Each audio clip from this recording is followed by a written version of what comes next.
Am I the a-hole for giving my stepdad a sign that says you are not the father during Christmas dinner? My mom and stepdad have been together since I was 5, married since I was 6, and I'm now 20. My dad died when I was 5. He and mom were separated but not divorced when he passed away, and mom started dating my stepdad a few weeks later.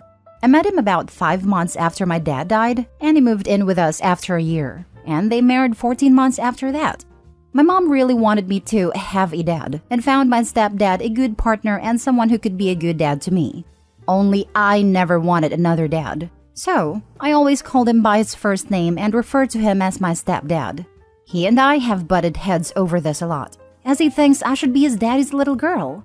I think it's crazy that he feels I owe him that, and owe him from the start. It annoys me how often he likes to bring up that my dad's dead, and the fact I hardly remember him, because a lot of my memories faded with time. And when I was 7, my grandpa died, who raised my dad after my grandma died when dad was a baby. So, I lost all contact with that side. The older I get, the worse it gets. And even with 3 boys, he is still focused on me being his little girl. I have told him that I appreciate him, but I won't ever call him dad. I spent a lot of time with my mom's parents as a kid and have a bedroom at their house. We had Christmas at their house this year, and all morning my stepdad was bringing up these stories of adult stepkids asking stepparents to adopt them, and on, and told me I would be asking him soon enough after all these years. He found this article on Facebook about a woman asking her stepmom to adopt her, where she talked about it being insulting to call her stepmom, because she was always a mom to her. He said that was him with me, how I only ever had him as a dad, etc. It got on my nerves. I told him to stop. So did Grandma, who told him nobody wanted to hear about that at Christmas, but he would not let up. So, I went up to my room at my grandparents', grabbed some old art supplies I still had there, and made a sign that said, "Jason, you are not the father of Gracie." Think the Maury show and how that was like a meme for a while. When dinner was ready, I brought down the sign and gave it to him and told him whenever he needs to remember, he can look at it and adjust his expectations. He was angry. My grandparents and half-brothers laughed. The oldest of my brothers actually said his dad needed something like that because he never seemed to understand it. My mom tried to calm him down, but he told me I was an ungrateful and disrespectful little girl who would be sad when he finally gives up caring about me. I told him I never asked him to annoy me, but to accept I will never call him dad and will never allow him to adopt me. I told him we could be close if he just accepted I don't see him as my dad. My mom wants me to apologize, but my grandparents think he should apologize for always pushing. Am I the a-hole? Now for the top comments. Not the a-hole. Normally, I would have thought the sign was a bit much, but apparently he would not get the message even after being told repeatedly, and even after 15 years. He seems to have real control issues. I thought the same thing. This man isn't upset about her not wanting to be his daughter. He's upset he can't control her. Not the a-hole. Creepy AF. Your mom should have shot this down ages ago. What's up with this fixation? I am thinking, specifically because of the adoption language, that he is wanting validation and praises from others about everything I did for this child. In other words, I think this is a savior complex, and he wants recognition for his good deeds of saving this poor girl who lost her father, and then resentment for not getting it. OP, not the a-hole.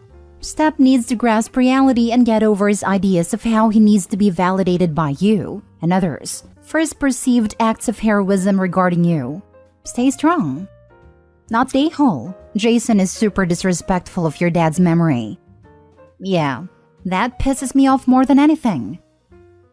Next story. Am I the a-hole for not accepting and opening gifts from my mom and her family? My 16 male parents divorced when I was 6. Mom remarried when I was 8 or 9, and her husband has 2 kids, 12 and 14, with his late wife. They were always favored. They got more attention and more gifts. I complained, but was always told they lost their mom. After some time, my mom adopted them, which I hated, and everyone still used the same excuse. It all came to head this November at my birthday. I got half the value of gifts than them for their birthdays. I was angry and argued with my mom and her husband. In the end, I told them that I don't want gifts from them and the rest of my mom's family ever again. Neither for my birthday nor any holidays. I am done. For Christmas, I am with my mom at the morning and then go to my dad and stepmom in the afternoon.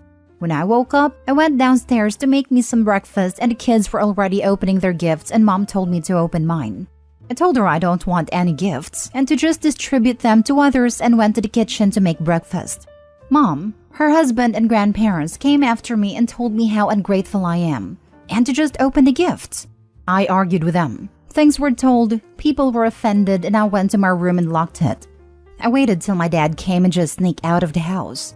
I told my dad what happened and he told me I should just open the gifts. I got some text from my mom's side how I ruined Christmas and made my mom cry. She texted me and begged me to come home, but I told her I'm not coming till 2nd of January when my school starts. Should I have just accepted the gifts or am I the a-hole? Not the a-hole. You were clear in your expectations. You expected equal treatment, didn't receive it, and let them know you'd no longer tolerate it. It's a shame your mother allows and encourages this. Do you live with her? Can you stay with your dad? And I'd point out that you didn't ruin anything. Her treatment of you ruined things, and I'd even ask her why she cares so much. Thank you. My school is in my mom's city, so I'll live with her. My dad is in another city 40 minutes away. I still have 2 years to go. I hope I make it. There is always tension in my mom's house when I'm there. We went to family therapy, but I always felt I was being gaslighted by everyone. I'm just done. Not the a-hole. Enough with their BS. Instead of the presents, imagine your mom and stepdad are serving you a disgusting soup every year. You taste it year 1, you don't like it, and it makes you sick. Next year, same. At this point, you know how the soup is going to taste and how you're going to feel. No need to subject yourself to this experience. Your mom crying is really funny to me, and the fact that she says you're ruining Christmas by not tasting their disgusting soup is sick. Wow, that is a great comparison. I will use that in next family therapy. Thanks. Actually, this is something my therapist told me. Glad it helped. Not the a-hole. The ugly sisters open their gifts and get wonderful presents, and Cinderella opens hers and it is nothing like her stepsister's gift. And everyone smirks and feels powerful, and Cinderella feels humiliated and less than. But what if Cinderella doesn't open the present? Then no one has any power over her. She is the one with the power. My mother was a narcissist. She played loads of mind games, but I learned to take back the power, just as you did there. Yes, it hurts. It hurts bad. But you put yourself in the driving seat. You didn't ruin Christmas. You just drew a line in the sand. You just told them you are not putting up with the nonsense anymore. It is hard to enforce that as a minor, so good luck. Don't let people bully you into being the victim. Am I the a-hole for giving my wife's Christmas present to my sister?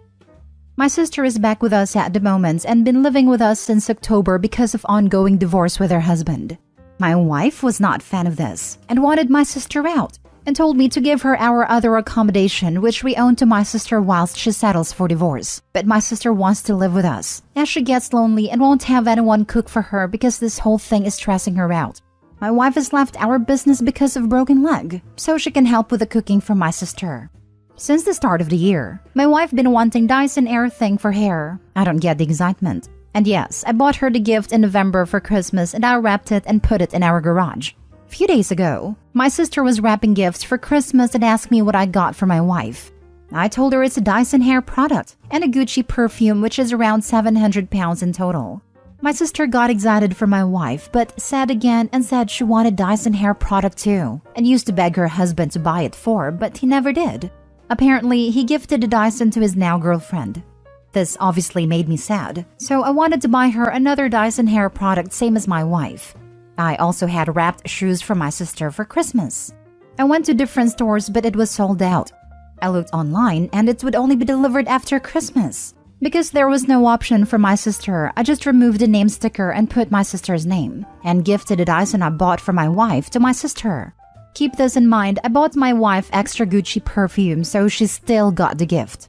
And yesterday, I gave everyone their gift and everyone was happy. Until my mom told me that she saw my wife's face during the gift giving and my wife looked hurt apparently, and asked me why I didn't gift my wife the Dyson instead. I thought she was happy with the gift perfume I gave. I told my mom the truth that my mother is calling me an a-hole. My parents wanted to buy my wife Dyson hair for Christmas but asked me before they bought it, so I told them I was going to buy it for my wife. So they thought I'd actually give it to my wife and not change the plan last minute. Now my mom told our auntie too, and she thinks I was an a-hole too. I told them I will buy my wife again because we will have plenty of time, but they think it won't be the same as Christmas magic. So am I the a-hole? Edit. My sister did not live with our parents because they live up north in Scottish Village. We live in England because our business is in England, and my sister works here and her work is 20-minute drive away from where we live. My wife can walk. She doesn't need crutches. The reason she left our business was because of broken leg. But she's mobile. But she decided to rest after her cast was off. Now for the comments. You're the a-hole. But thanks for explaining quite clearly why your sister got a divorce. And why you'll get one soon too. This. Oh my goodness. You're the a-hole. First off, how is it fair to anyone that you make someone else happy on another person's account? Poor wife. She has a guest in her house against her will, for whom she is also cooking for, because apparently the sister is just very, very sad. And now she has to compromise on her gifts too. As the comment said, we can clearly see why she got divorced, and why her marriage will be rocky too. Jesus Christ. Obviously, you're the a-hole. Think of it this way. Your sister wanted her husband to buy her something and he bought it but gave it to someone else. You think he is wrong for doing this. Then, your wife wanted you to buy her something and you bought it but gave it to someone else? What the heck is wrong with you? Adding that onto the fact that you've moved your sister into your home without your wife's approval. And now you expect your wife to cook for your sister. She's a grown woman. She can cook for herself. And if your wife doesn't want her there, she should never have moved in. Why do you care more about your sister's feelings than your wife's?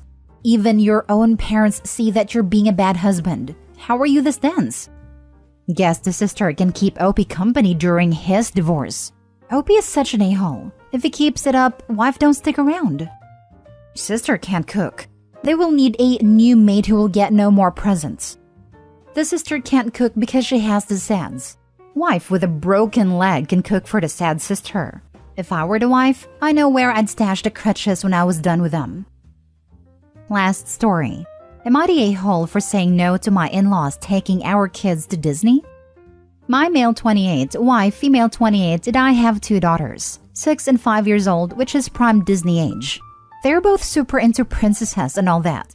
We've talked about taking them to Disney over the next few years as we know they'd love it. My wife has never been before, and I've only been once when I was 10 years old. It was definitely a memorable trip for me, as my family had to save up a while for it. We've always known that Disney would be our big trip with our girls. In July, my father-in-law got diagnosed with prostate cancer. After a few rounds of chemo and some rather intense days at a hospital, it's only gotten worse. It's spread across to other organs in his body, and rather than trying to suffer to fight it, he's opted to just not do chemo and try to live with what time he has left. As a result, him and my mother-in-law have decided to make more memories with family. One of these memories is to take our daughters to Disney and surprised them with a trip yesterday during Christmas. At first, I thought my wife would be against it as well. We've always said we've wanted to get to experience taking them and seeing their faces. However, I found out that my mother-in-law cleared it with my wife last month. My wife didn't tell me because she thought I would be surprised and excited for our daughters. I sat through all of the rest of the night, but when we got home, we had a serious discussion about it.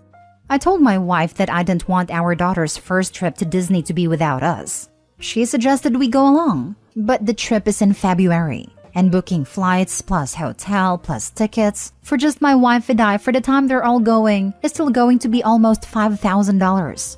I told my wife that we have to talk to her parents and decline the trip, but my wife is saying that I'm being selfish and heartless by robbing our daughters of this experience and robbing them of a core memory with my father-in-law before he passes. Am I being out of line here?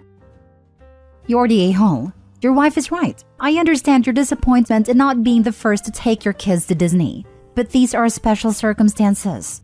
Their grandfather / your wife's father is dying and wants to create memories with his grandchildren that will last once he is gone. It's small-minded and selfish to take that opportunity away from him and your children, just so you can be the first to have the experience with them.